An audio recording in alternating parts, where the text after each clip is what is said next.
pause that one. Go to this one. And looks like we are actually live. So that's why somebody's dinging. I bet you that's Mike, because we lost Mikey again here. Where'd he go? No problem. Looks like Exler had a little bit of an issue. He's going to have to reboot. Ding, ding. So who's ever got their Facebook on might want to close it so they don't keep hearing everything dinged. I want to welcome everybody to the, I think it's the 6th hangout we've done tonight. My guests are the esteemed. It's Scott Majeski. And of course, and Jason Hoover of Jab Pictures. We also have Michael Exler, who is rebooting his computer, and we'll be right back. One of the things we're going to talk about, two things this tonight. At least that's what we have scheduled. You know, these shows we really don't plan on anything, so they go as they go. The first thing we're going to touch base on is actually Scott Majeski is going to be performing live at Days of the Dead here in Indy. Indy's nuts! That's right. Iron fucking Diamond. Why don't you tell us a little bit about what you do there on stage, Scott? Well, I'm doing a lot of the theatrics for the band. I do a lot of backup vocals, do some leads. The band features some great musicians playing who replicate songs. We don't just cover them. We're a tribute band. 80s metal. It has brought us all kind of good energy, good love. I mean, that shit brought me up as a child and got me through a lot of tough times, a lot of good shit. And that's why I'm bald. The big stage show. much as I dig some of the newer stuff, to see a dude in a fucking pair of shorts and a t-shirt and a fucking guitar and a couple lights and then just rocking it out, it just doesn't do it for me like the big hair, the costumes, the fun, the fucking energy. Fireworks and you know, yeah, and when Dustin Bolges, fucking who's a good friend of mine, whenever he decided to do this, me and him had talked about this years ago, and he does a great job with the lead vocals, and he started this, and right away I went out and bought the fucking costume, I got the fucking look. I was their #1 fan. I was their Lee, like from Tenacious D. I fucking was there for him, and as things progressed with the band and he got a solid lineup, I kind of started getting involved. We do Dream Warriors by Dokken. And we come out in full Freddy gear. We have the fucking Quiet Riot mask. We've got a 7-foot-tall dude coming out as Eddie from fucking Iron Man. We've got a full King Diamond set up. We just try to really bring the stage a little bit more alive and have a little bit of fun with it. We're doing shit that these bands aren't out there doing live anymore, and you just don't see it. Everything from Metal Church, Judas Priest, Iron Maiden, Twisted Sister, Dokken, Rat, Theo. The list goes on and on. Now, you mentioned you're more than a tribute band. Would you say that because of the fact that you're doing, more than one band? You're not just, being like, a Kiss, tribute band. No, to me, a cover band is going to cover the songs. They're going to fucking replicate them the best they can and move along. Whereas we try to really get down to the look and feel of the song completely. The vocalist, we try to not just have our vocalist sing those words. We try to emulate sound and style of the vocalist doing the song initially. We really want to do our best to replicate what was going on when these people wrote these songs and performed them live. That's awesome. And that's, like I said, we've talked about this before, growing up in that time, the music was just so much different. These days anymore, and here's where I get to be on my old person kick. Back when we were listening to music, there was rap and there was rock and there was heavy metal and there was alternative. Sure. Now you've got folk-based rap alternative. There's shit I don't understand. Well, it's not even that. It's just like then we've got bands that are trying to make it big. What's that? Black Veil Brides or whatever. They're doing like the Motley. They're like the Motley Crue wannabes, and they're so, of course the girls are they're so great. Like they're fucking just ripping everything off, And I'm surprised Nikki Sixx actually puts up with it and is a fan of their music.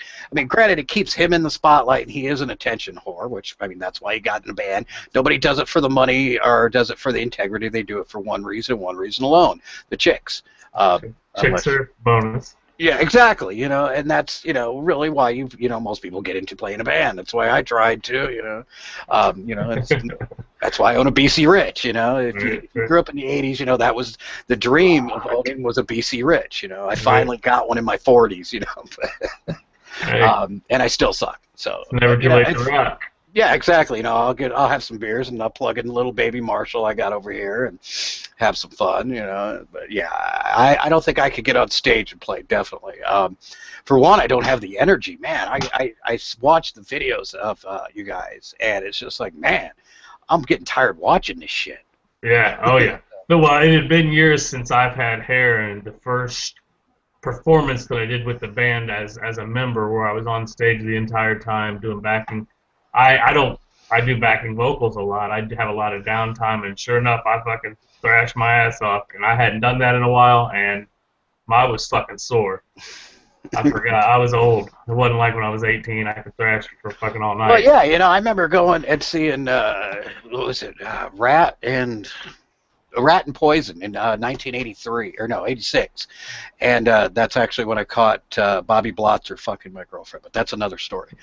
Yeah, she got us backstage passes, so it worked out. Yeah, you know, she wasn't much of a girlfriend anyways, but hey, she got us backstage passes. So yeah, I got to party with him at 16. You know, awesome. And I walked in and he's, you know, she was only 17, so I mean, technically legal in Indiana, but and a song. Yeah. There you go. So looks like Exler's back. Hi, buddy.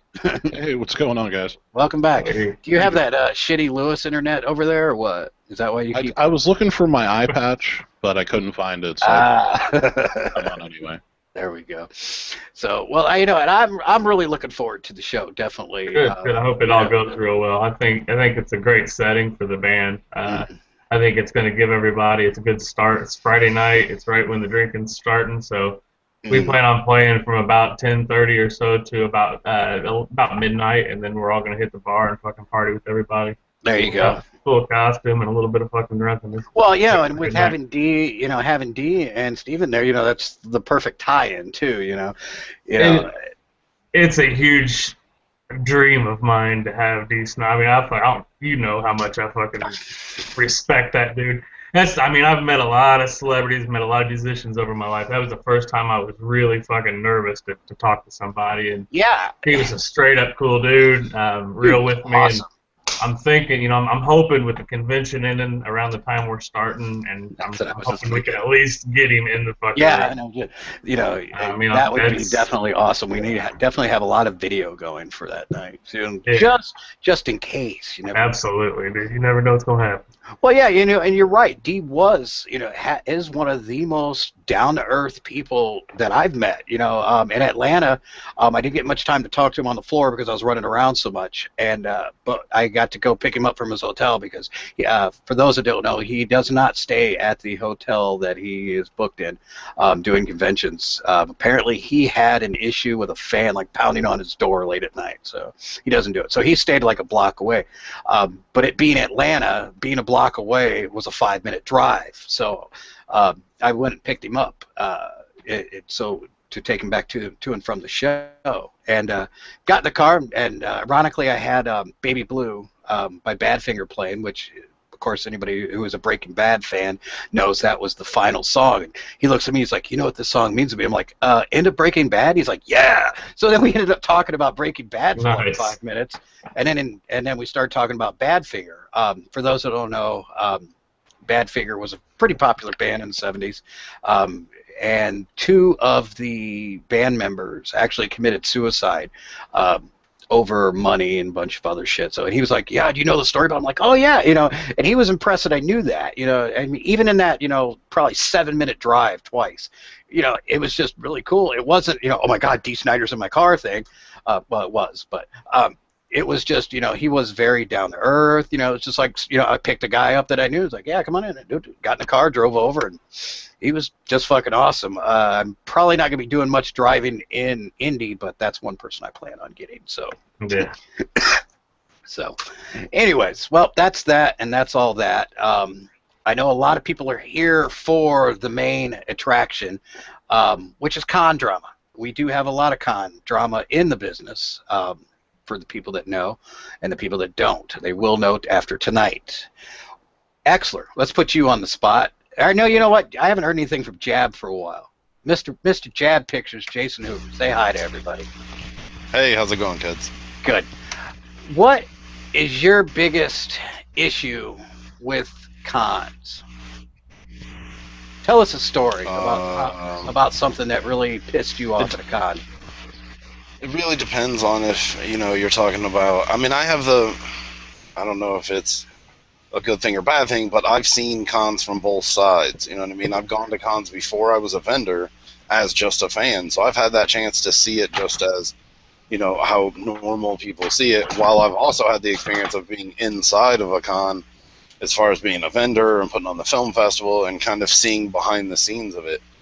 So, as a fan, I think a lot of shows kind of shit on their fans and don't take care of, the people who make their shows possible. I think if they spent more money on making sure that people can get into their show and making sure that they have proper staff for their show, and that a lot of them rely on volunteers, and even some of my favorite cons rely on volunteers, but the way you treat that volunteer staff, the way you train them, the way you prepare them, makes a huge difference. And I think a lot of cons don't give a shit. They're just like, you stand at this door, don't let anybody in who doesn't have a pass. That's the extent of the training, man. That's all you get. So then I think that's where you end up with shows that have 6 and 7 hour lines of people trying to get in, and the shit's really, the only reason for it is negligence. There's no legitimate reason why people should have a 6-hour line to get in your show, or why you should oversell autograph tickets for celebrity. And to be honest, every show that I can think of does that. I haven't heard about it from Frightmare, and I haven't heard about it from, a couple shows on the East Coast, but for the most part, besides Days of the Dead, all the Midwest shows are filled with nothing but that. Just problem after problem after problem. From people trying to get in, to people trying to get autographs, to just, the random setup of hotels, the way they don't think about the flow of a hotel at all, and you get... Without not training their volunteers correctly. That's one of the biggest things I've heard. And actually you brought up a point, and I don't mean to interrupt you, I just don't want to forget it. Exo, you can probably help me answer this question. What show was it this weekend that you guys were talking about? They're doing the shows, and they just did a. They were trying to do some independent screenings, and they just put a projector on the wall. Do you remember what show that was? It was either your show or it was Horror Room. No, that was my show. Was that your show? You talking? Okay, my fault. I knew it was one of the shows. See, I do listen while I'm sitting here. It was a con in Kentucky, somewhere in Kentucky. I don't even remember what it was called. But they really had this kind of half room setup thing where they were just screening right on the wall with what amounts to a boombox playing the sound for the movies. Wow. And I was like, that's just a joke. That's clearly you were trying to make money off of your film festival or whatever, and don't really give a shit about screening movies. So this was actually in So this is actually in the room that the celebrities and everything were in, or it was kind of the corner of it. Pretty much, the corner of the room. Wow, that's crazy. The thing. When if you most likely are a con promoter, then a lot of the stuff kind of comes with that. You can't just be an average horror fan and put together a con. It takes a certain kind of dude. You got to be able to write that big ass check. Mm-hmm. So then a lot of times you are going to get involved with people who are either corporations become involved where they start paying the bills, and then everything goes haywire, or it's already run by a person who's a businessman and not a horror fan. Mm-hmm. So, it's kind of like sports teams that are run by a businessman. It's not about wins, it's about sales, and a lot of cons are run like that. It's about how many tickets you can sell. They don't need to adjust during the weekend and try to fix problems and try, you already bought the ticket, man. Their job's done. And problems do arise. I mean, there's no con that goes off perfectly. We all know that. Jen was actually mentioning... I'm not even really talking about so much of, you find a choke point in a show. Shit happens sometimes. But the thing is, Days of the Dead, adjusts to that. Whereas I've seen other shows just... I've literally stood behind other con promoters this shit is crazy, right? They're I know. I wish we knew someone to take care of it, man. Yeah, they don't have people to think on their feet, like we do. Yeah. Jen was actually mentioning, was it Dead Winter Con? Yeah. Okay. Yep. I told you we're naming names. Fuck them. Fuck it. We are, no holds barred here tonight. So I honestly didn't remember because why would I remember Dead Winter Con? But that's what it was. Yeah. They're not. No, they're not doing anything anymore, are they? I know I seen them a while ago, but I haven't seen I anything. don't know. Yeah. That's oddly where I met Brian Williams. Yeah. Like, Well, at least hanging out outside because there was nothing to do inside. I was like, why do I know this dirtbag with the beard? well, So that's then how, I that's started the only talking time, to him, and so that's the only time me and you got to hang out in Atlanta. We were both out smoking. Yeah. What's up, man? Oh, I gotta go. So, I gotta go change the movie. Yeah, I gotta go help some people get checked in. So. yeah, I live in like hour and 40-minute increments at the show. People are like, "What are you doing?" And I'm like, "In which Waiting. like 2 o'clock, 4 o'clock, 6 o'clock, 8 o'clock? Which one are you Got the talking alarm about?" set. Tick, tick, I gotta go. It's like smoke. And when then I can. they run 48 hours from the time the show starts until end on Sunday. Right. So it's I'm the dude in charge of that. So I do a lot of staying awake and a lot of running around. And you don't, and that's you don't, and that's one thing a lot of people don't know is you don't trust that to anybody else but yourself because you're the only person that knows that it's going to happen. That way. Yeah. Sometimes you got. Well, I'm a filmmaker. I'm a filmmaker, so I know that. Does it sound right? Does it look right? Are the doors closed? Is a drunk guy being an asshole? All that stuff comes into play. And, if you get a Days of the Dead staffer who's not properly trained for that or doesn't have the love for it or whatever, then shit can slip through the cracks. And people don't seem to understand that, like, if I tell a guy, hey, your movie's going to screen at 8 o'clock on Friday night, he may bring people in, people may travel, all these things kind of fall into place. So then if that movie doesn't screen at the right time or it doesn't look right and it doesn't look good, then there's kind of no going back for that guy. You can't make up for that. It's not like you can rewind and start over. Yeah, right. And you can't tell all these people like, hey, we know we screwed that up and it looked like shit, but here's the thing, it's just ruined. It's an experience that's ruined. Right. And I genuinely believe or like to believe that horror movies are the reason for cons. You know what I mean? It's not like the reason why we're getting together is because we all love horror movies. We all live bigger than that. Like, I'm interested in a million other things too, but horror movies are what brings us together. So then why not show them the respect it deserves, What about you, Exler? What's your, and I got a question too for you, Scott. So don't let me forget. What's your biggest complaint about cons? One of my biggest complaints about cons, and I'm going to name one that's already dead, it's Horror Find weekend. They did, I think, 13 or 14 shows, and they went from Baltimore and then Gettysburg, and their setup was absolutely horrible. They had 2 rooms. One was a huge room for the celebrities, and then they just jam-packed all these vendors into another room and then had them in a hallway and everything. So you're completely running into each other trying to look at shit that the vendors have. And then the last Horror Find that I went to, nobody really went to it. The guest list was shit. They were stealing money from people. It was a bad scene. But, you have all this room for celebrities, no room for the vendors who's really paying to put that con on. And I think, a lot of conventions don't give the respect to vendors as they should. Yes, a lot of the people that go to cons want to see the celebrities. The celebrities get people in, but without that money up front for tables, you're not going to have a show. Well, and that's actually what I wanted to talk to Scott about. What's your biggest complaint about vending at conventions? Now, have you done anything but Days of the Dead or not? No, I haven't. Okay. Vending is the frames in general is something that I kind of started as a hobby. I already have a booth at Days of the Dead, so it only made sense to bring them in. It's something I can do and relax. I'm already sitting at the table, so. Now, I'm sure. Adolfo stopped him from selling sex toys at the table. Yeah, he did. Like, Fuck, that's where the butt weirdo. plugs went. I've been looking for that damn horsetail butt plug. Well, you do, since you're Didn't in the stop me from drinking at the table, though. I know that. Hell no, flapping it up. Well, you're sitting there with all the vendors, so Right. I'm sure you've heard stories. What's some of the stuff you've heard? Just people don't get placed where they want. It just seems to me like that's the biggest bitch that I hear. Unfortunately, Days of the Dead, I don't hear a lot of bitching. I know, like, for me, like, for example, in Indy last year, the Twisted had where they were at. Mm-hmm. They formed a line almost 3 hours before Oh, that's right. There. You were right there. So my booth was covered by this line, and I don't mind being covered by a line when the line's moving. It's nice because in Chicago I had a line cover me, and you get a steady flow of people looking at your shit.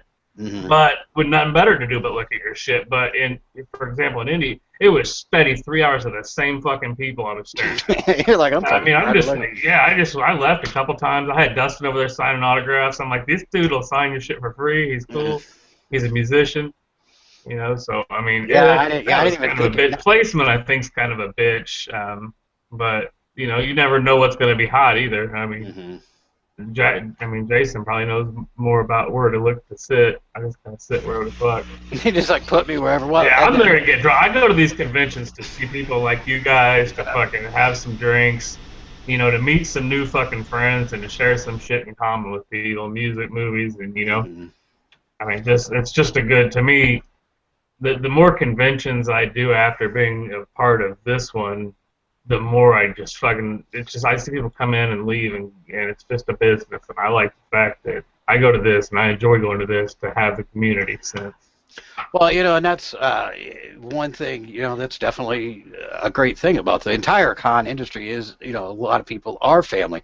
You know, it's like we're all, you know, great friends that just hang out 4 times a year. You know, I mean, besides, you know, us local guys. But even then, you know, we're like the best of friends, but we only see each other, like, you know, 12 days a year. It's like, yeah, but, you know, if I got to call somebody in a minute, you're right there. Sure. Harry's like my brother, and sometimes it's from con to con for us. I mean, I got family, I got kids and a wife, and and that's my just own business. You know, like I said, the frames are a hobby. I make my money building homes and shit. You know. Yeah, and I have no problems with it. It's a great thing. So, Exler, what is the biggest? We've all heard stories about cons ripping off guests. You know, we all know that, and we've all heard stories about stars ripping off guests. I think the biggest problem, definitely in the business, is the cons themselves ripping off guests. What's a horror story that you know of? Oh man, there are a ton. That's why I asked you. I really think slippery slope was had when they started to. A few of the cons out there are starting to charge for the panels. It's something. Yeah, I was going to ask, who's doing that? Well, it started. That's always been a thing with Comic-Con. You know, you can buy their VIP package. You know, Norman Reedus will jerk off in the bag for you, and it'll be great. And then you can get priority seating for his panel. But the one con that had Jamie Lee Curtis, they were charging to get into the panel, and then they were also charging to ask a question. So they actually charged to ask a question. Yeah, so if you were one of the quote-unquote lucky ones, you could actually step up to the mic and ask a question. Now, doing panels for Days of the Dead and for Horror Realm, I can't imagine doing that. There's sometimes we can't get to everybody, you know, but that's a big part of the a Q&A panel is you want to get people out there so they can talk to their, you know, favorite celebrities, or, you know, they might have a question that you don't think about as a moderator, you know, and it adds just some flavor to it. But, you know, I really think, you know, the debacle that was Fright Night Film Fest last year, where they were double booking. Wow, was that for me, Jason, or was that for Fright Night?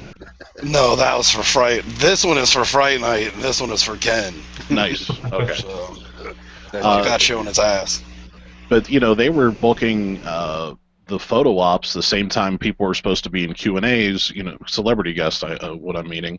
So, you know, when you have a situation like that where you're paying premium because these photo ops have become a premium, it's just...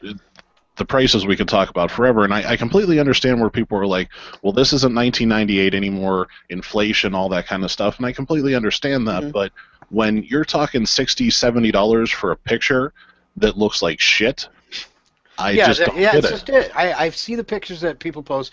I snuck into one other con in the area. I think we all know, you know, and Mr. Kruger was doing $50 photo ops. You know, I got the best one though because I got the picture with him walking behind me. Fuck you and your $50 photo op. I love that picture. You know, and I walked by the table where people picked up their pictures. I'm like, yeah, it's okay. It's not fucking $50, okay? I mean, and I just don't understand why these people are paying these outrageous fucking prices for a fucking picture. Gas is $4. People want this shit. They're gonna go do it. I mean, People they want to meet him. I mean, they're gonna bitch about it, but they're gonna do it. Robert England, I almost went, dude. Fuck that con, right in their ass, and I almost went anyway and paid my money. It was everything I had to. I mean, everything I had to not go. Well, I went. I went. I snuck in, fired the fuck out of it, and got followed by security for a while. I came real close to boxing that dude, and I ain't giving him a fucking penny for sure. Yeah, no, I didn't pay shit. Like I ran into some buddies, drank a couple beers, and left. So it was great. I had a great time. Didn't spend a dime, and flyered, like I said, flyered the entire parking lot with Days of the Dead flyers too. Good for you, brother. And wore the shirts that my "Fuck You, We're Days of the Dead" shirt. In fact, the funny thing is anybody who knows Foursquare, I'm actually the mayor of Horror Hound Convention, and when you go to their thing on Foursquare, it has a picture of me and my "Fuck You, We're Days of the Dead" shirt. Nice. And every time I drive by, I make sure to check in, so I stay the mayor. So when everybody checks in, when it comes back around, yeah, they're gonna be like, "Who's that dude? Oh, he's wearing a Days of the Dead shirt." Damn right. So back to that, but I want to dwell on that. A lot of people are talking about that in the chat. Is the photo ops? You know,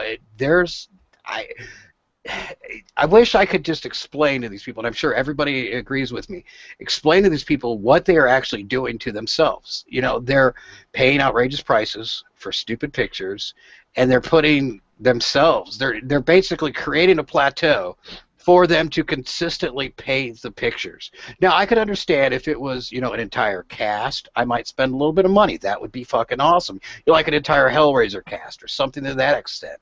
But, for one fucking person, especially Dixon, dicks in your mouth. We've been on if you haven't been around, for those that don't know, me, Adolfo, and everybody have been on a D's nuts kick all week long, and it's just been getting raw. So everything's been D's nuts. I got Bill Good actually yesterday. He was texting me asking about PopCon, and I said something about a Jeep, and he goes, "Jeep?" I said, "Yeah, Jeep my nuts in your mouth, bitch." That's how bad we're getting. So, but anyways, back to the original subject. Yeah, they're creating such, a plateau that they're going to have to stay on because, I paid $75 to get, stand next to Ritas for 30 seconds. Well, and the bad thing is it's pissing, all the other stars off. They're like, well, if Ritas can get it, I should be able to get it. I've been in more horror than he has. And then it's just going to keep driving the price up. Luckily, Days of the Dead does not adhere to that policy. They're charging $40 for Dario Argento, which alls I hear every time I mention him, and I mention that price. What? Only 40? I would pay 80 in a second. Ain't about the money. I mean, it is about the money, but it ain't about the money. I think everybody can agree with me on that point. Yeah. There was a convention this weekend down in Florida. I won't mention the name. But they had Robert Englund, Amanda Wyss, Heather Langenkamp, and I don't know the lady that played Nancy's mom in the film, whatever her name is. Well, I saw some people that are friends of mine that got the photo op with that. Mm-hmm. So what'd they pay? I have no idea. That's the only thing I didn't get, but I'm sure it's ridiculous for that photo op. But the lady that played Nancy's mom, she has expanded exponentially. She got very big, bigger lady. But she had this fucking... I thought you were talking about her career. I was ready to look her up on IMDb. No. Then I caught it. I'm like, oh. I was trying to be nice and not say she just got fat, which I'm fat, so I can say fat. That. It's all good. She had this ridiculous hat on. Oops. Oh, wait, I got to stop. Actually, it was 30 for our Dario. I was mistaken, so I got to correct it in the chat room. Go ahead, sorry. No, so she had this ridiculous hat on that you would see at like the Kentucky Derby type fucking hat. Mm-hmm. So you had Robert Englund, the person that got the photo op, the Nancy's mom, Heather Langenkamp, who was half of her face was behind this ridiculous hat. Her eyes were closed, and you could barely see Amanda. Mm-hmm. So, say $50 for Robert Englund himself. So let's say anywhere from $50 to $100 for that photo op, and it looks like shit. I wouldn't put that on my wall. Why would anybody want to put that on their wall? Look like a bad family reunion photo. It really does. Like nobody knew where to look. So I mean, if these cons want to do photo ops, if they want to have that service and people want to pay for it, why can't any of them find anybody that's fucking good at doing these photo ops? It just seems like they get these people that are, professional photographers that have never lit anything. And then you think you would want to have a system down where these people that pay an exorbitant amount of money can also pick up their photos in a timely manner. Well, and it seems to me like they would give them a choice, like take 3 pictures and then be able, okay, which one do you want? Just like when you go to Sears, Right. Okay, which set do you like? Do you like this set? Okay, and hell, they may end up buying all 3. That seems you like can't hurt people in and out if you do that, though.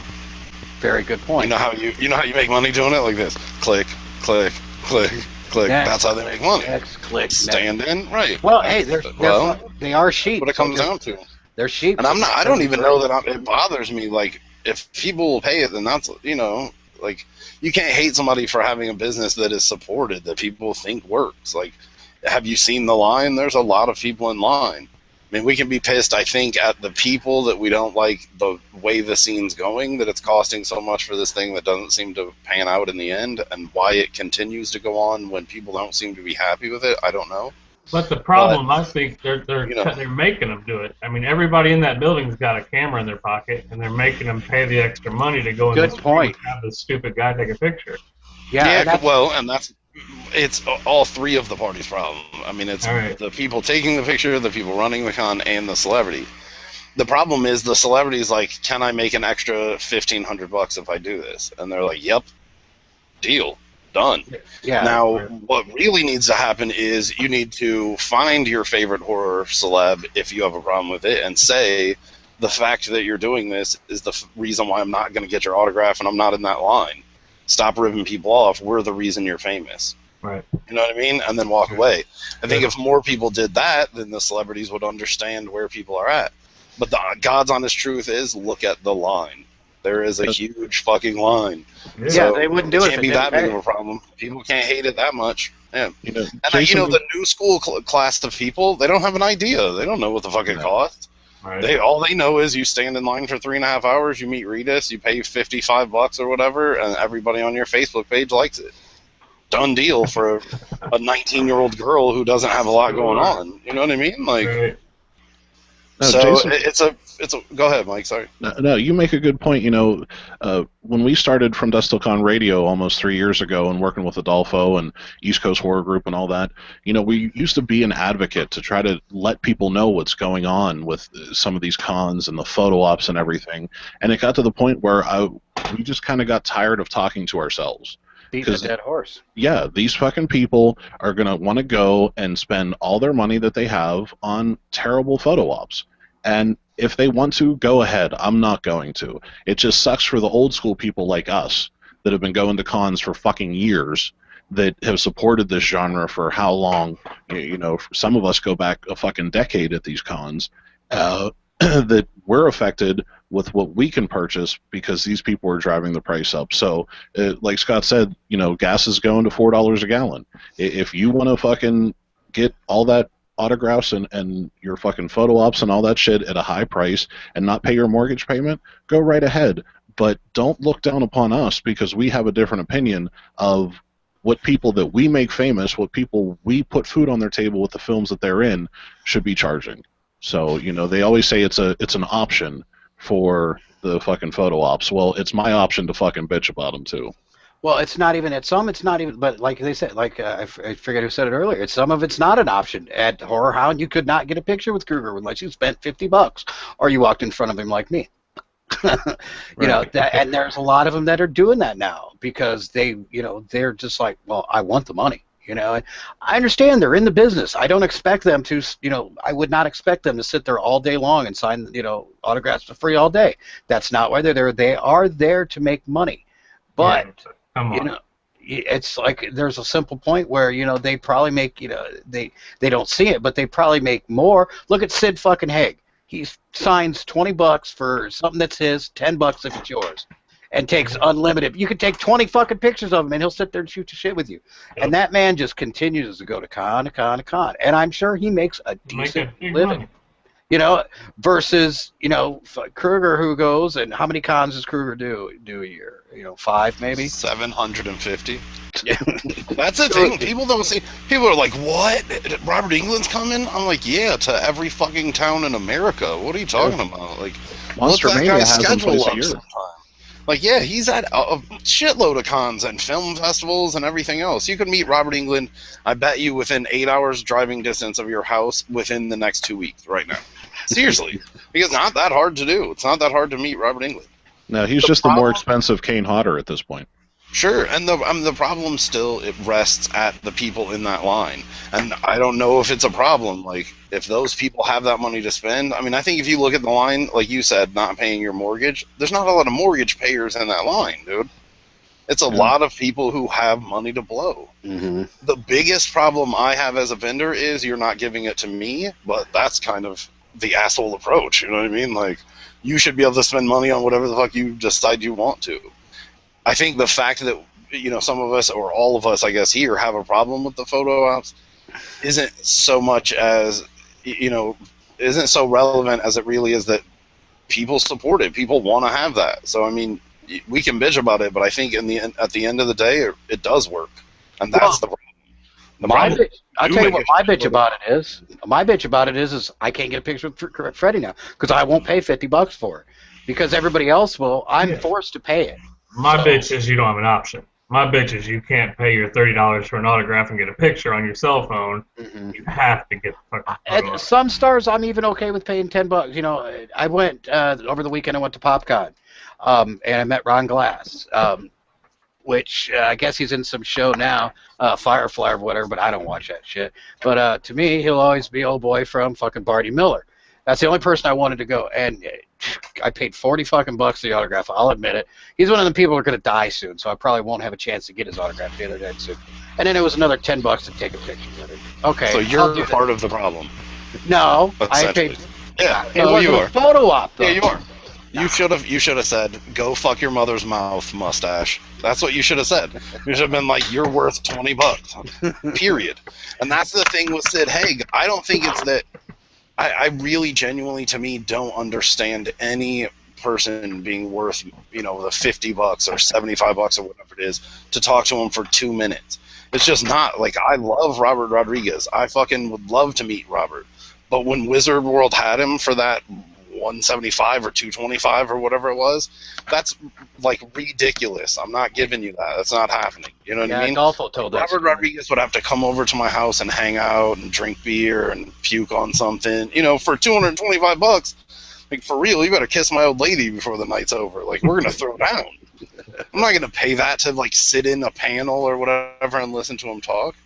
That's, you know, and I think if enough people supported that kind of thing of like, why isn't it the other way around? Why doesn't Robert Rodriguez want to come out and take every picture he can and be like, "Thanks for buying my movies. Hopefully you'll buy the next one. You're the fucking coolest." Maybe that would work out in the end. You know what I mean? I think people like Adam Green. Adam Green in LA clearly took more pictures and met more people away from the table than he did at the table. Because he literally stopped for every single human being who had, you know, any concern or interest in meeting him.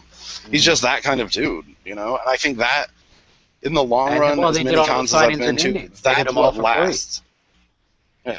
And that's what lasts with people. That's why you'll see people in Mosley's line again and again and again and again. I mean, there are people with 10 Mosley autographs, and if you go to Indy, where will they be? In Mosley's line. I got 3. I have 3. Yeah, and it's not, that has nothing to do with yeah, and that's he could probably raise his price, but he doesn't, because it's a fair exchange for him, for his fans. Everybody goes home happy. I don't see what the problem is. And he keeps his name. You know, I think too. With Robert Englund, I think he looks at it like I'm leaving money on the table if I do it that way. If he does it for $30, then, you know. And let us not forget the memorabilia collectors that are fucking the whole scene up too. Like, I've seen people in line with like 18 posters. Yeah, it's ridiculous. You're like, come on, dude. How many fucking posters do you have to put on your wall? No. Well, 16 of them are going on eBay. Exactly. So then it's hard for the celebrity to say, like Reedus, for him to say, well, I just signed 28 by 10s and they're all going on eBay for $400. why don't I just charge $100 and then you won't do it like that, you know? Well, and just right after, it was like hours, within hours of Jamie Lee Curtis being at Horror Hound, there was already stuff on eBay that she had signed. Literally, I mean, it was like boom, boom, boom. It's like I just got 3 things signed. Okay, I'm throwing them right on eBay right now, and they were starting out at like $1,000, and they fucking sold too. That's the bitch. It's like, really? Yeah, a lot of people made a lot of money, and that's what I'm saying. Like, how can you man, you can't hate that dude. You really can't. Like, if I had 10 Jamie Lee Curtis autographs, 1, because I think she's a cunt, and 2, if they were worth $1,000, I'd sell all 10 of them.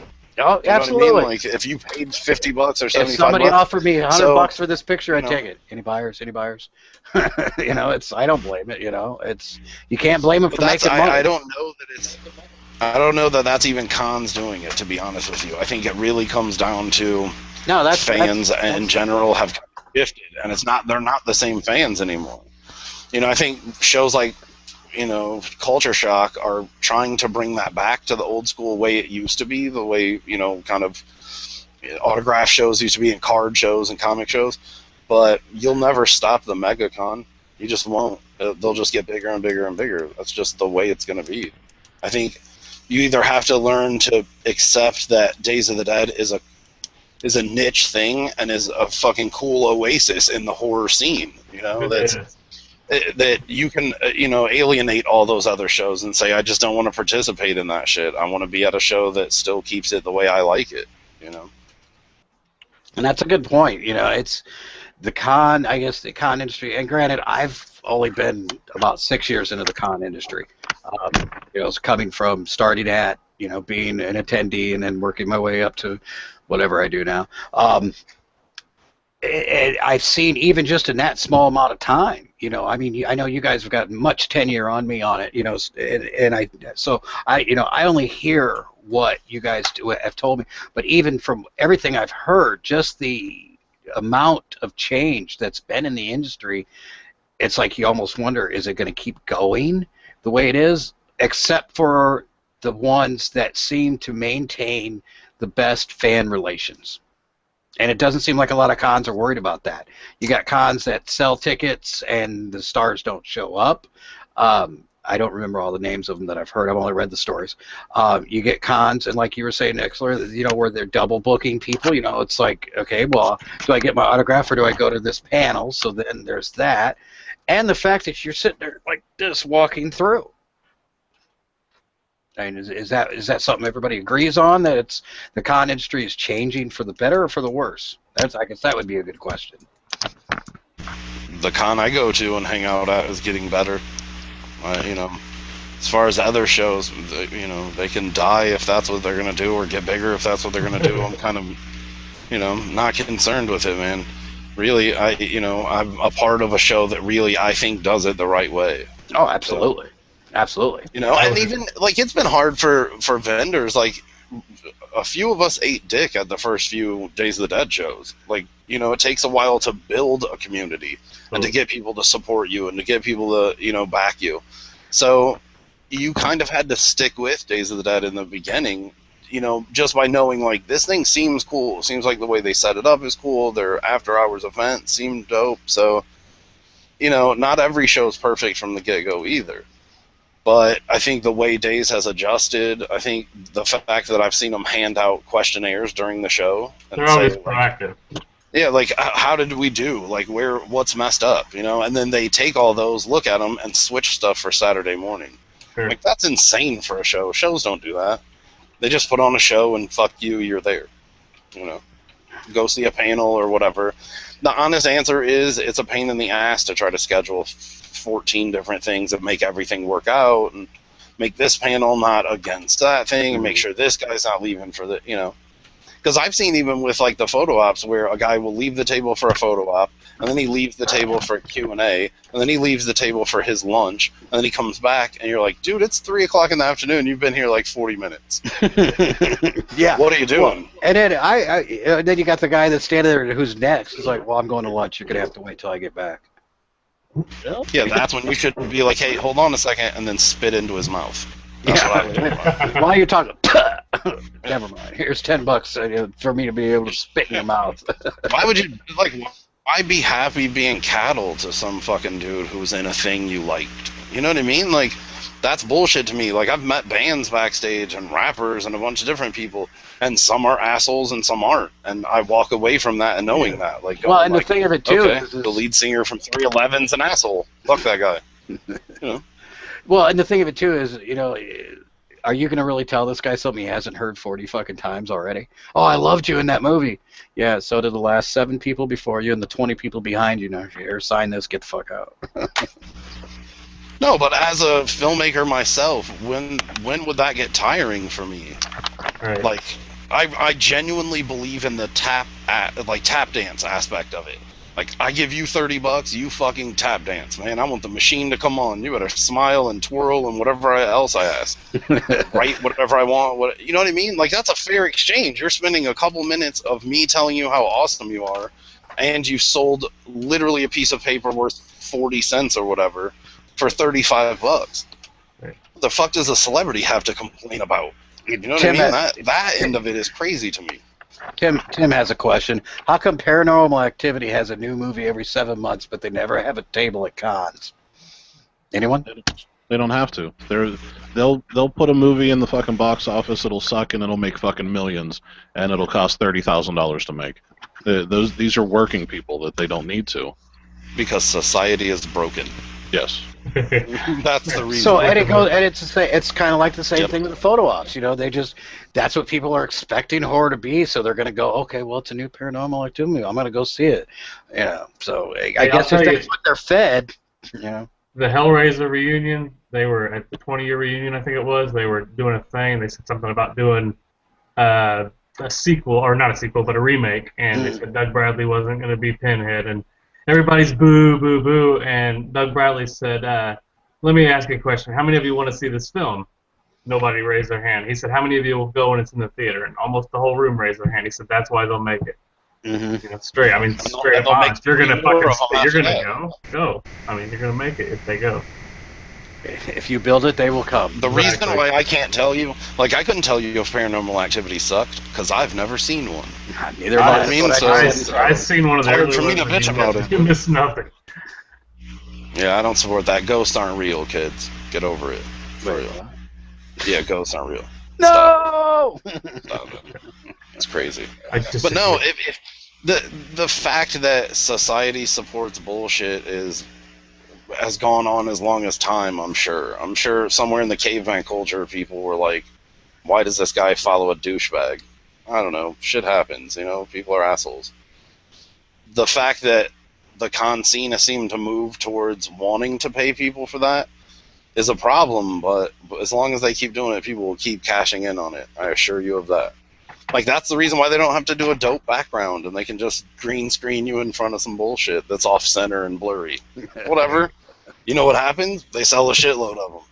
Nice. Yep. You know what I mean? Like, you can't hate on that. Like, people need to stand up and just say, this is bullshit, I don't want to do it. Or we need to stop being the old man's country club bitching about the new shit that's coming along and just fucking get over it. Because, to be honest, it's been here for a while and it doesn't seem to be slowing down, dude. Like, Redis's line's just as long as it ever was, man. And it will be. That's just the way it is. And it will be. Yep. Because you're not gonna convince the new con goer that the old way is better. They only know what they've seen. People are down with that. Like, they all seem to be happy. You know what I mean? Like, that's the thing about Savini is, like, a lot of people were like, Savini's an asshole. So people stopped getting Savini's autograph. Like, that is how it works. So evidently, at the end of the day, after waiting 4.5 hours for Redis and him leaving the table and leaving you there and doing all that stuff, they're still happy, man. They're still paying for it. Yeah. So, what are you going to do? You're nothing. Just sit Stop here. going to shows with assholes and teenagers, man. Get on camera and bitch about it. Yeah, I pretty much have. I go to just the one I work with, pretty much. That's all I go to. I mean, besides, passing out flyers for our show. So. Right. You know, I definitely wouldn't pay to go to PopCon. You know, $25 to get in, but so I got. Yeah, because it's a weird thing. Like, there's shows like Cinema Wasteland. If you just took you're a random dude from your work or whatever to Cinema Wasteland, he'd be like, what the fuck is going on, dude? Why would I drive 8 hours to come to this? Why would I? It's a tiny show. There's no awe factor. There's just not. There's no big celebrities. There's no. But then you go there and you're like, holy shit, that's Fred the Hammer Williamson, dude. You know, that attachment to someone that, you know, that he's obscure, because Fred the Hammer Williamson, to be honest, can go to the Giant Eagle grocery store down the street and no one will say a word. That's the honest truth, you know what I mean? So those dudes need that haven of nerds who will show up and drive 8 hours to hang out with their friends and to meet you and give you $30 or whatever. And it really seems like on that level that those dudes are way more appreciative than the, you know, Norman Reeduses of the world. And probably because they just don't have the time. It's a blur. And is it just me, or is it every picture you see of Reedus, he's like fucking so bored? It's like you expect him to fall asleep at any point in time. Personally, he will always be Scud to me from Blade 2. Always. No matter what I fucking see him in, you know, Walking Dead. I've actually talked to that dude and hung out with him and drank with him before he was a Walking Dead cast member, when he was still from the Boondock Saints. Right. He was super cool. So, to be honest, he's probably still super cool. He's just riding the wave. And, you know, a lot of the times people are the ones, people are the ones who are forcing that on him. Like, if he has to sign 1,000 autographs in a weekend, how much time you want? You know? The guy's got 1,000 autographs to sign. What the fuck you want him to do? Like, I was in a John Landis line, and every single person in front of me was literally getting murdered in my mind. I was picturing it. I was like, I'll snap your eyes out. Your wife, dude, I hate you. And then as soon as I got up there, every person behind me was exactly the same way. Yeah, I talked you were like, for man, 12 what the minutes. fuck? You know, like, we were just shooting the shit. And I was like, this is wonderful. I got this experience with Landis. So it really goes both ways, because if you spend 15 minutes with each person, you piss off everybody in line, because that shit is a grueling, never-moving line, you know. Well, so, yeah, you got to figure 15 minutes per person. You know, if you know, 10 people in front of you, that's fucking 150 minutes. But that is why I love what Days does. That you schedule out their autograph tickets, that they sell them in advance, so then you can plan. You know, because as a vendor, that was the other thing. Like, can you please not hold 1/3 of the show hostage for the next 5.5 fucking hours? Right. Do you do that for me? In front of my table. Yeah. Sure. And literally, they're like, where is everybody? They're line, man. You can't. So by doing that, they freed up all those people to plan their weekend out, to say, okay, at 2 o'clock on Saturday, I'll go do this, and then I can go hit this panel, and then I get my autograph with Dario. You know, and that has freed those people up to be able to come back to the vendor room and support vendors, and you know. I like that Days doesn't charge for any of their events, their panels. They don't charge for their. I mean, like the tattoo contest. That was my first time running one. I go to a lot of them. They're $10 an entry, no matter where you go, no matter what con you go to. They're $10 an entry, and I had him set up. And Adolfo, he's like, "Why are you charging?" He's like, "I thought you wanted to make a little money." He's like, "Not off of this." He's like, "No." He's like, "Don't charge anybody." So.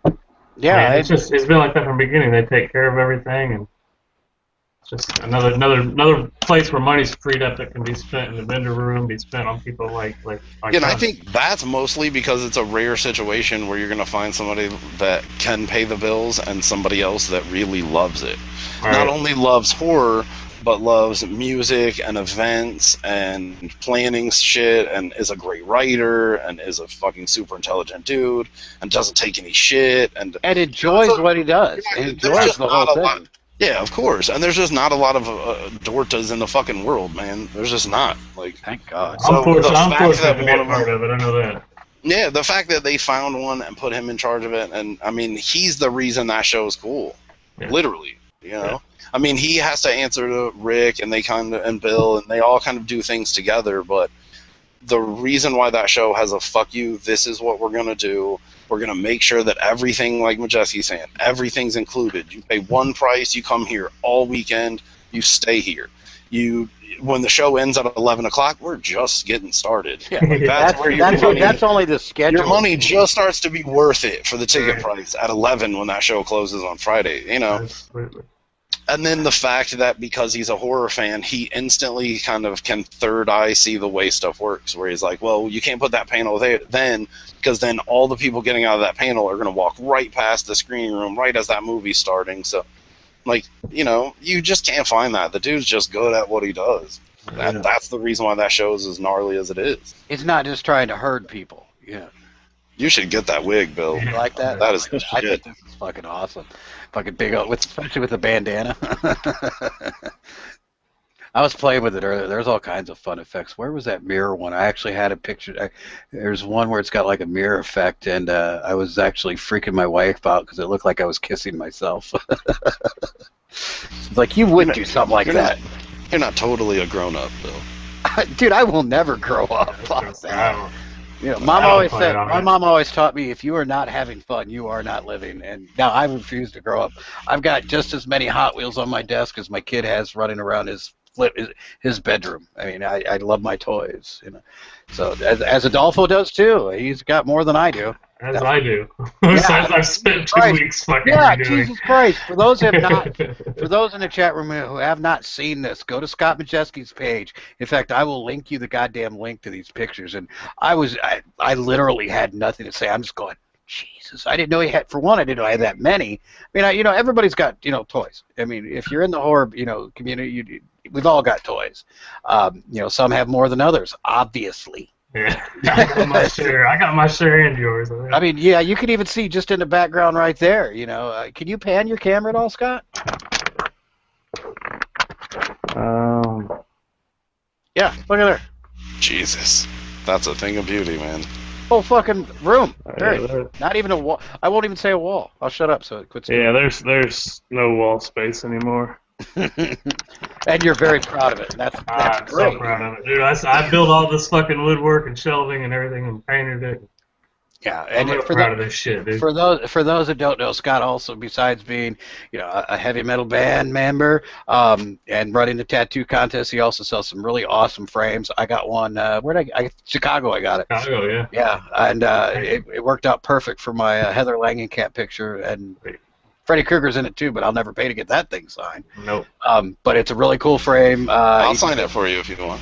I need a Jab picture autograph, because someday you will. No, I'll sign it, Robert Englund. Well, you're going to be famous for one of two things: either making a movie or killing somebody, or both. So. Sounds about right. There's nothing wrong with that. Killing someone making a movie. All yeah, right. The latter is probably way more possible, dude. Yeah. So, Mike, I haven't heard anything from you for a while. What else you got to say? I was just wanting to go back to what Jason was saying. What we were all talking about is how a celebrity could possibly be miserable at a convention. To make money hand over fist and just get people saying how great you are over and over again.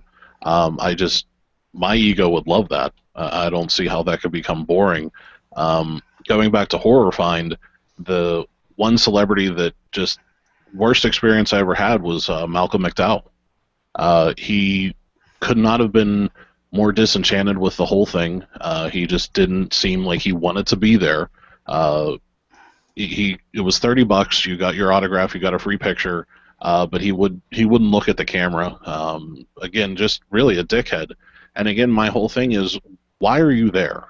I mean, like Jason said, if I give you my $30, you better at least pretend like you give a shit. And he was just one that didn't. He had no bones about it because there was no line. So it wasn't like he was trying to move people along. He wouldn't even really talk. So I always wanted to meet him, and Clockwork Orange is one of my favorite films. And then you get to meet him, and he's a fucking complete cocksucker. And there's a bunch of other ones that have been like that. Now, you sure it wasn't just because he has that British accent and he always just seems like an asshole? You sure it was? No, he was pretty much an asshole, because it wasn't just me that had that experience. There was a bunch of other people that I was talking to in the hallway. One lady demanded to have her picture taken again with him, and he got an attitude about that because I saw the two pictures. He was looking in a completely different direction. And then someone else had his eyes were closed, and he just really didn't care. And then there was another. He was walking, I guess, to his room with his manager, and he had sunglasses on inside, whatever. But he just looked like he was, he was just looking down upon everybody. And I just wanted to be like, dude, you're Malcolm McDowell. Like, you have one film, really. You've been in a shit ton of movies. Yeah. None of them are good. I mean, you have one. So that just was a real big letdown for me. was him, because I could see if there was a line out the door, you don't want to have too much time with him because then people want to slit your throat, like Jason said. But, it was just a real disappointment. But funny, Savini, he's gotten a bad rep around the con scene, and it affected his, sales. Mhm. But, why doesn't that happen more often? Savini must have been a real prick to a lot of people for that to get around the way it has. Oh yeah, I mean everybody's, and I met him early in my con career, yeah, and he was nice. He I think it was actually the very first Horror Hound here, so it was a long time ago. But I could see over time, of course, you see it like it just gets dickier and dickier, and I would hear more, throughout the times, oh, he's a dick, then now it's to the point, oh, Savini's there, yay. It's not like Bill Moseley or anything, who, yeah, is at a lot of cons, but you're like, oh, fuck yeah, Bill's going to be there. Bill can party. Sid's going to be there. Sid's cool to hang out with. Oh, Tom's here. Yeah. Jason, I know you know Ken Kish from Wasteland, and I think he describes Savini best. There is no wrong opinion of Tom Savini. One minute he could be really cool, the next minute he can fucking be the biggest douchebag you've ever met. I've been on both sides of it. Yeah. And I've actually had the pleasure to hang out with him in private with Fred Vogel, and he was super cool, super cool. But I've been around his table and seen him sign autographs without ever looking up, you know. And why that is, I don't know. Fred says he's just kind of an odd guy. Like, he doesn't mean to be an asshole. He doesn't hate the people. He just is distant from it. He doesn't understand why. Fred doesn't understand why. Because it's hard for Fred, who knows Savini, who's worked on films with him, who thinks he's an amazing individual and has seen him, personally, in his personal life. Savini's helped a lot of people and done some amazing stuff. He still lives in Pittsburgh. He still keeps it real. So, it's hard to hate him off screen and outside the con scene, but, there are 1,000,005 horror stories about that guy. There really are. And I've seen it. I've seen him not do what I say you should, which is tap dance. And I think Scott can tell you, if people drive to your show and come out to support you and stand in front of the stage, you better bring the fucking fire, kid. Yeah. You know what I mean? Like, I'm here, like I did my part and I'll do your part. Yeah. So how you could watch somebody, that's right, and how you could watch somebody for 35 minutes wait in your line and slowly creep their way up and be willing to exchange money with you and then be anything but elated to meet that person. I don't get it. I mean, I do understand life happens to everyone. Like, if your girlfriend's being a cunt, it's probably not that easy to be nice to people. But as a professional, that we all are, there are times where you just can't bitch and whine. You got to get your shit together and be cool about it. You can't just go into work and slam shit around and be like, I'm pissed. Be like, go home, dude. And to me, that's what it is. It should be work. You should look at it like that. You're getting paid for an exchange. You should do your part. It's not a lot of work either. I mean, it is work, but it ain't a lot of work. It's not fun either. Let's not, it's not all it's cracked up to be to sit in one place and monotonously sign your name all weekend.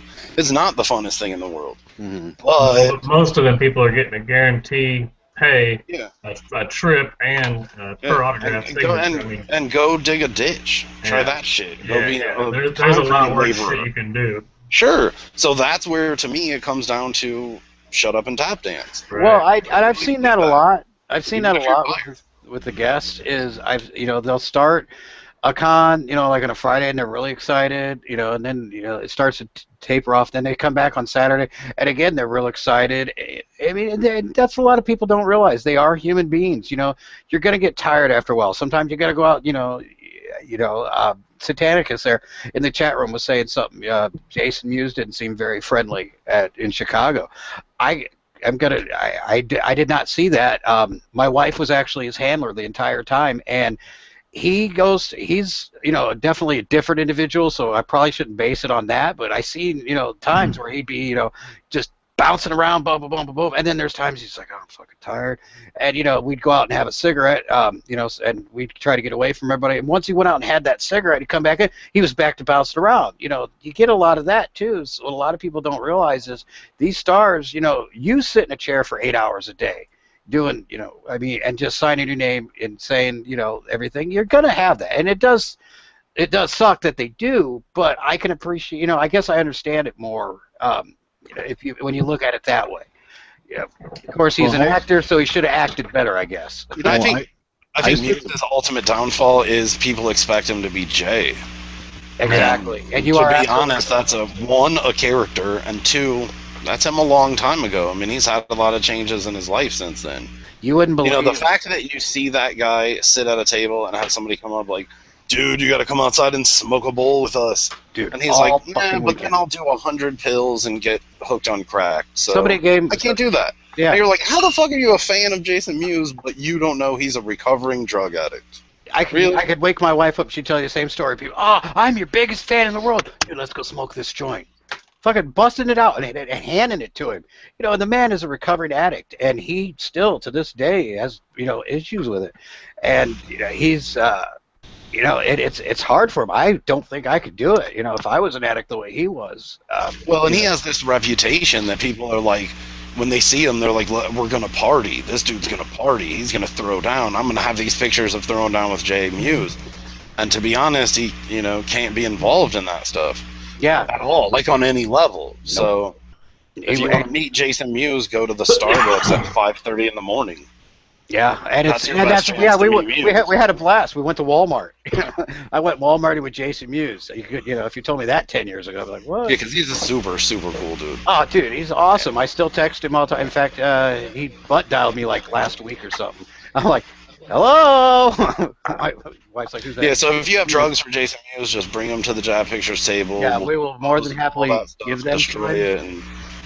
We'll help keep Mewes off drugs, man. Yeah, we will do that for him. But yeah, well, the thing I think it is with him too is the fact that he still, I mean, his voice. A lot of actors, act a part. Like you see Malcolm McDowell, he did, A Clockwork Orange, but in Halloween he was an entirely different person. Jason Mewes is kind of the same person, acting-wise, as he is in real life. Kevin Smith did write that part specifically for Jay, so it wasn't really Jay acting a lot. He still talks the same. I just bounced off there. What the fuck happened? I don't know. He still talks the same, walks the same, and does shit like that. So it's just people assume that he is that person. I have no idea why my camera. You know what? It's like the same thing as saying like this chick plays a slut in a movie and then going up and trying to grab her titties. Like, exactly. Perfect. That's fucking insane. Dude. What? Like that doesn't make any sense. So to think someone is their character is, and that's the other thing. Like if you're a fan of Jason Mewes, then what are you a fan of? You're a fan of one movie that you saw on cable once. Like how could you not know that guy and know he's been sober, not know that he's been sober for 3 years? Yeah, it's been a long, big thing. I'm your biggest fan, but I don't know you don't do drugs. Yeah, and if you've listened to his podcast, you know this stuff. So, actually, we had a little bit in the chat room there. I've never seen a bad celebrity experience. Oh, damn it, damn thing moved. Hold on, let me find it again. I've never had a bad celebrity experience. One cosplay dude is the only person at a con who ever pulled the ego thing on me. Who was it? We're naming names tonight, so let's talk some shit. What the hell? What are they going to do? Sue us? So, there's about a 15 to 30 second delay before the video gets to the chat. So, another thing too is I do have a really cool story from Dave's Indie last year involving late great Dave Brocky. Dave Brocky was awesome in Indianapolis. He sat there, signed autographs all night for free. Did just hung out with everybody. And I think everybody involved. That's every story I've ever heard of from. Yeah, you could. That's probably the only person. Yeah, exactly. Never heard a bad thing. He's like, yeah, I'll sign it. Sign. What do you got? No. Oh, I'm gonna go get my costume on. Shaved his head right there in front of everybody. It's like, what the fuck? So, let's see here. I want to know who the cosplayer is. So definitely tell us who that is. What about you, Scott? What's the worst experience you've had at a con with a celebrity? Lawrence Thompson, I think he is. He played Teddy Bear from Part 4, Friday the 13th. Who was it again? That's not a real thing. No, Teddy. What? Teddy. What? Just say the kid from Child's Play. No, from Friday the 13th, Part 4. Apparently it was Wicked Beard, actually, that said... It was Wicked Beard? Yeah. Wow, really? Beard's usually a cool dude. Yeah. You know, the other thing is Beard stays in character a lot, too, so... Good luck trying to be friendly with Skeletor. Like, you're a dumbass. I tell you, that's on actually... man. The first time I actually had a long conversation was on the show 2 weeks ago here, and surprisingly, he's a very quiet person. I don't know if he was shy in front of the camera, which I couldn't see that happening since they're what he does all day long. But granted, he's behind a mask. I mean, I've seen him at shows, and he's in the Jason, and I'm like, "What's up, Beard?" and nothing. So until you say, "What's up, Jason?" He's staying in character. You know, like, well, Jason's not big on saying what's up to people either. So, you know, he's doing what he's supposed to be doing. And that's what scares the shit out of people. When you see that dude for an hour and a half not speak, not do anything, and just stare at you, you're like, oh, shit, this guy's really going to kill me. So, yeah, maybe he's hiding something there. But no, I mean, I that was the first time I've had a long conversation with him. You know, I mean, we talked in passing a lot, you know, at the shows and whatnot. Of course, we're both, you know, doing our thing, so it's not. But he just was very. I mean, maybe it was just the mood he was in, or what. You know, I mean, everybody has a bad day, you know. So. Yeah, no, I mean, outside of the costume, Beard's a laid-back dude. Yeah. Now that Hoover guy, that guy's a fucking prick. Yeah, that dude's an asshole for sure. If you start a Hoover's an asshole Facebook group, I will join it. We did start a Bill, rest in peace, Bill Sessions one. I got 32 likes. Oh, nice. Yeah, you know. So it was during the time of when everybody was doing all the fake. How long did you spend creating fake Facebook accounts to like it? 2 hours. Oh, that's actually, not too bad. the bad thing was it was my son who made it, the original page. Shit, I just had a fucking comment I wanted to make, and I forgot what it was because I got to talking. Damn it, I hate when that happens. Too much fucking My worst con experience is Sizemore. Ditto. Sizemore in LA was... Sizemore and Indy for me. Him and that flip phone, dude. Well, he had a BlackBerry when I was with me. So he had a flip phone. I was screaming into it about somebody to drop off money in his car. Nice. At the table, at the show. Yeah. Let's see, what was that? There was a question that came through. That dude's as good of a sweater as he is actor. Yeah, now that you mentioned it, he was sweating pretty bad. Just wet. I'm like, is it raining at your vendor table? What the fuck is happening in your life right now, dude? Yeah, definitely. Where'd it go here? That should make me sad. I don't think I drank the entire time I was in LA. I just shook my head and thought about Sizemore. I was like, nah. I don't even want to drink my 40s. I'm good. You know, and that's one thing too. You don't hear a lot of at a day shows. Definitely, I mean, you don't hear a lot of the fans being assholes. We do definitely attract the better group of fans. You know, you get the occasional. You know, there's always at least one. Well, Harry. Well, that's a given. So. You know, honestly, being somebody who's been to a lot of shows, it's a lot of the same people, man. It really is.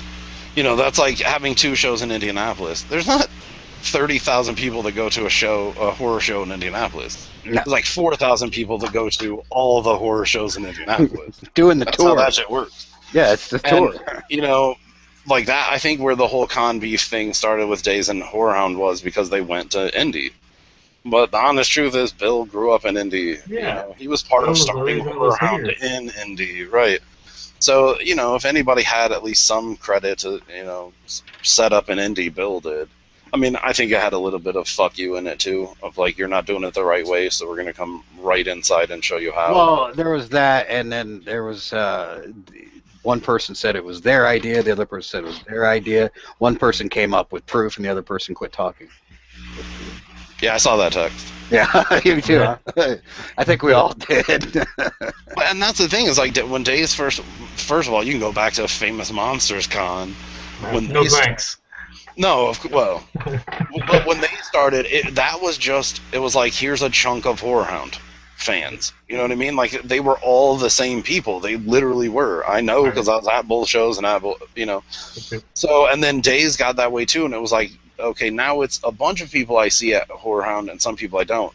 And then after a while it became like, now it's all the people I see there and a bunch more people. So, you know, that's the way it's been going. And I think this show, honestly, is just going to be madness, dude. Oh, absolutely. Jen had a question. What's the worst that you've ever seen a celebrity do at a con? What's the worst thing you've seen them do? Michael? One thing that I think the funniest thing I ever saw a celebrity do, Tom Savini in Indy, I think it was maybe last year, he was eating tomatoes and onions off of the condiment table, like where you would put it on your hamburger. Talking in the hallway there? Yeah. Oh, Jesus. Yep. So, I mean, you're Tom Savini and you can't even buy like a burger or a salad or something to that effect. So I thought that was kind of funny. Oh, shit. It's that not dude's really... used to being around a lot of craft services, though. Yeah, no kidding. Exactly. Used to just picking up lettuce and eating it. Maybe he's a That's how his life is. vegetarian. Didn't think he'd get a veggie plate or something. What about you, Scott? What's the worst thing you've seen a celebrity do? Just being rude to fucking fans. I mean, I see a lot of them talking. I see really excited fans. I see celebrities, like people saying, not showing them the same excitement back, which really pisses on the fans' experience in general. Yeah, I can see that. Definitely. I do see it every show. And there was Scott O'Halloran, Brian O'Halloran, not Scott O'Halloran, was telling me he had an incident one time with a fan, and at first he was very cordial to the guy. Did the usual 15, spent 15 minutes with him, signed him and everything. He's like, and the guy just kept talking and talking. Finally, Brian's like, well, I'm gonna go ahead and take care of this guy behind you. And the guy's like, oh, okay.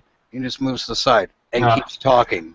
And Brian's like, and he's trying to talk to this other guy, and this other cat's still talking.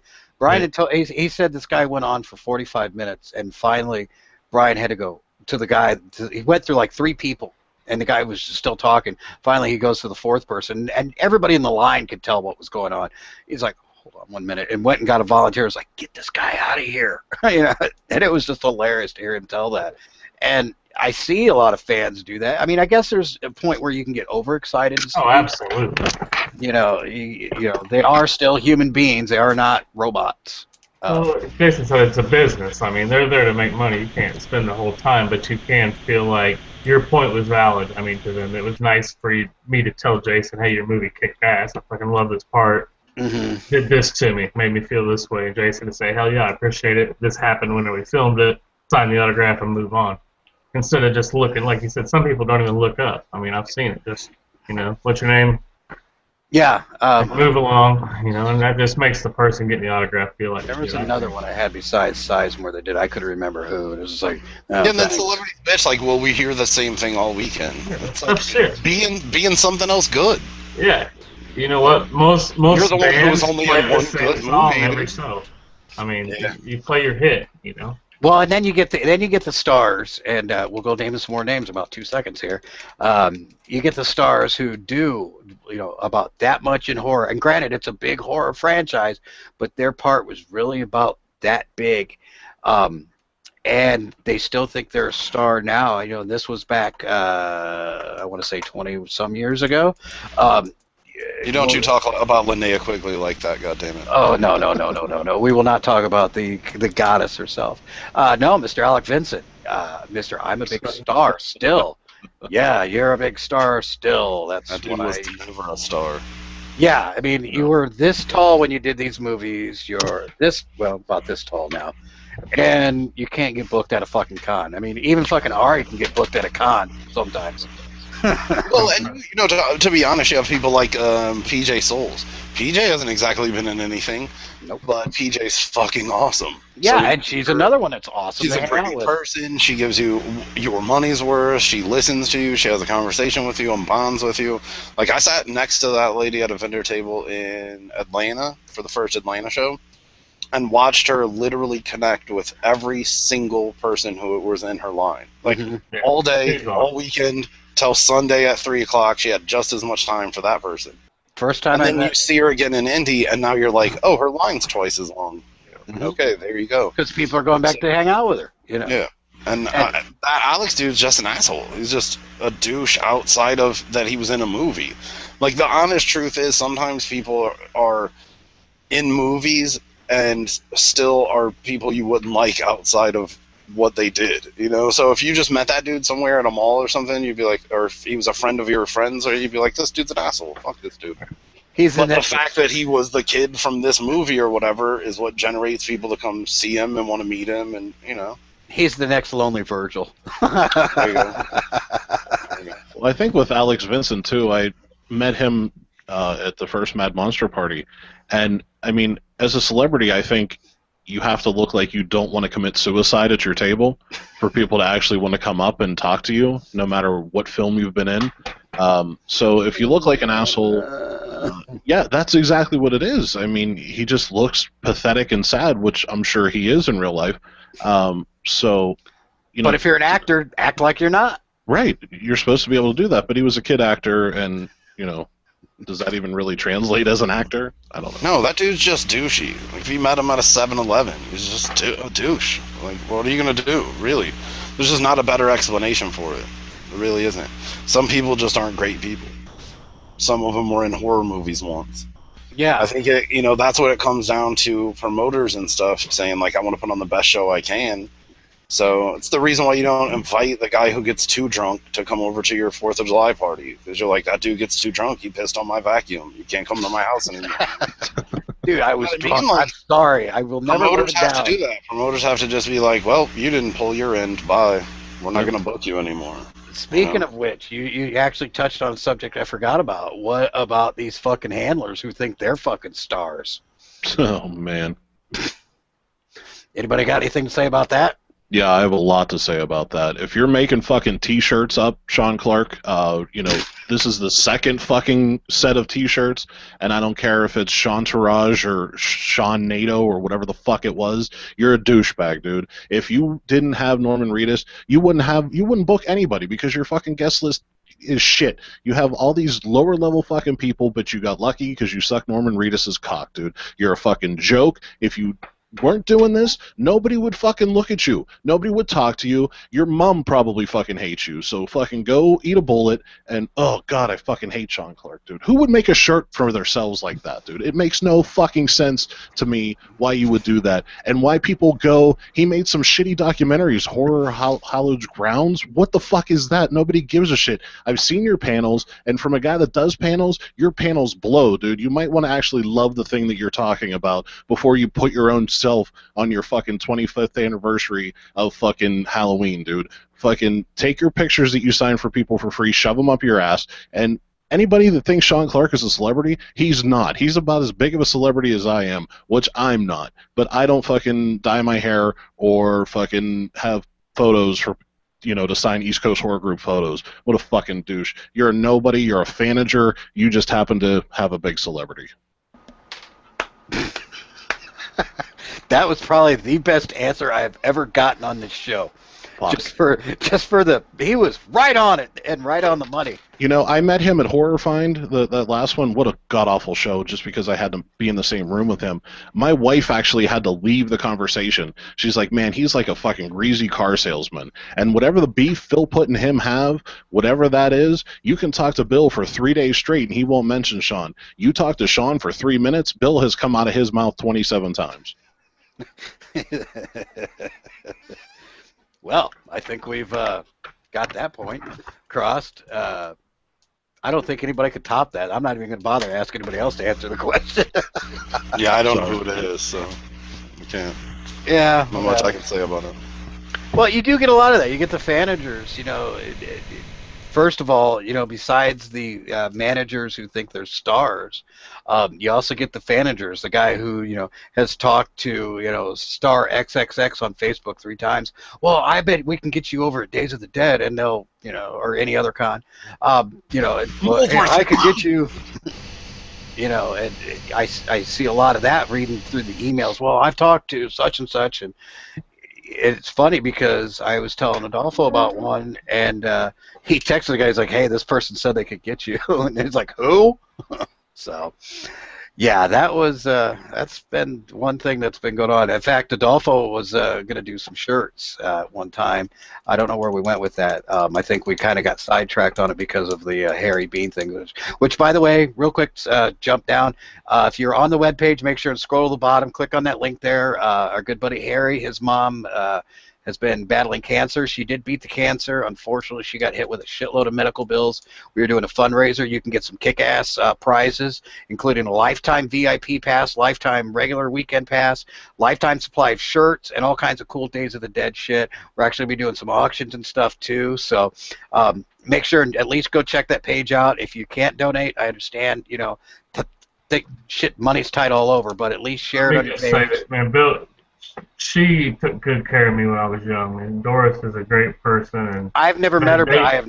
I'm telling you, she would wake up at 3 a.m. and make my drunk ass fucking JTM burgers and shit. I mean, nice. Good. She's a good person, and she don't have much, and every little bit helps. Well, we've already raised a little bit of money. We're up to just a little bit under 1,700, which is great. Awesome. But it's still, that's still a drop in the bucket. So, I've donated some stuff that we're going to be auctioning off. One of the things we're going to be auctioning off, it's over there. I showed it last week. Autographed bottle of Ron Jeremy liquor.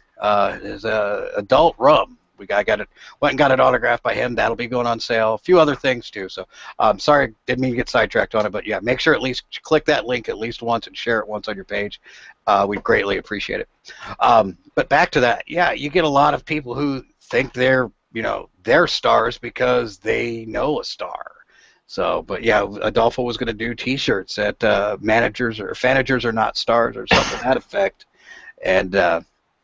Yeah, it's just amazing these days. A lot of people don't see a lot of stuff that goes on in the cons because, obviously they're not involved in it. And it was quite an awakening once I got more involved and started seeing the stuff that went on. And I got absolutely more respect for, Days of the Dead just from how much work I see them doing when the con's not going off, you may think that, oh, well, I set this con up, and that they set this con up, and they're setting everything up 2 weeks beforehand. Bullshit. Adolfo works day and night besides his regular job. Answering emails, making sure shirts get ordered. Rick's doing pictures constantly. Bill's getting talent. They're constantly working it, and I don't think a lot of the other cons are willing to give that much. That's why they don't succeed. They don't give their 110%. They're like, oh, well, I'll book a con and, start booking everything, like a month beforehand, get some stars and it should work out. No, it's definitely not the way to fucking go, so. Before we get out of here, actually, we went a little bit over, but it's not that big of a deal. Make sure, if anybody's got any questions in the chat room, we're going to go through one more round of questions, and we're probably going to kill it out of here. It's getting to be about 11:30. I'm starting to lose my voice. Not that anybody's bitching, because, well, at least I'm not Lewis. So that's another story. So, Scott, what do you got to say to everybody before we get out of here and do one last round? I just look forward to seeing everybody at Days of the Dead. I make sure I'll come check out Iron Diamond Friday night at 10:30. What's your website address for the frames? Right now I just have a Facebook page. Like I said, I don't even do it. Just look me up on Facebook. You can find my Iron Diamond page, my AVFX page, and just everybody show up with their fucking whiskey or whatever they're drinking, and let's have fun. Flask it up. Actually, if you look in Scott's right-hand corner of his screen there, you can see one of the frames he did. That's one he did for himself, and he does, like I said, does these all the time. They're fucking awesome frames, and they're relatively inexpensive. They're not that much money. You would probably pay more to have something custom framed than you will getting a frame like that. Yeah, go ahead. I can't figure it out. That's what they are. There you go. It goes by your voice, so, but yeah, that's one of the ones he did. Similar to one, mine is actually a bit taller and longer, but still, yeah, I mean, you're definitely going to pay more money, getting things framed. So, not you, Jen, by the way. She's asking which Lewis. Michael, what do you got to say to everybody before we get out of here? Everybody support the cons that you love, man. Support Days of the Dead. If you're in the Pittsburgh area, support Horror Realm. Come out to Indy. It's going to be an amazing show. Check out our panels. The Nightbreed panel, the Night of the Demons, also Welcome to the Underground panel. Check them out. Check us out at eastcoasthorrorgroup.com. And this is family. This is what a con's supposed to be. Money aside and photo ops and all that bullshit. These guys here and everybody in the chat room and everybody that we get to see and call family 4 times a year is what HorrorCon should be all about. Right on. What about you, Jab? You got anything left to say, or are you still even awake? I haven't heard from you for a while. Fuck your con, Days of the Dead. If you don't go to Days of the Dead, I don't know what you're doing, man. Your life isn't good. So, if you have a problem with shit, stand up, let your voice be heard. Yeah, and then fuck your con. Fuck your con. I think we need church to say that. Fuck your con. We're Days of the Dead. There we go. So, in closing, what I want to say is, I want to thank everybody who does show up to our shows. To the From Dust Till Con stuff that shows up and comes here weekly or bi-weekly or daily or whatever you do. Thank you for showing up. This is really a labor of love for myself and everybody else. We really enjoy what we do, definitely, or we wouldn't be doing it. The other thing I wanted to say is make sure and take care of yourself. There was something else I was saying. I forgot what it was. I'm just really kind of spacing out tonight, so I don't know. But anyways, thanks for tuning in. Make sure and click that link down there at the bottom of the page. Like I said, at least give it at least one share on your page. I've never met Harry's mom, but from everything I've heard, is definitely she's a wonderful woman, and I will do anything that my brothers say that she's great. I'm going with it. So, thanks everybody for showing up. We will see you here next week from Dust Till Con. Make sure to tune in Monday for We're All Doomed, Tuesday for Harry Bean Show. Actually, yeah, I got to show up for Harry Bean Show. Wednesday for Pumpkin Story. Thursday will be my show. I may be having a surprise guest this week on video, but we'll talk about that later. Let's just say he dances with his shoes. So, anyways, I will talk to you all later. Thanks everybody for showing up, and bye-bye.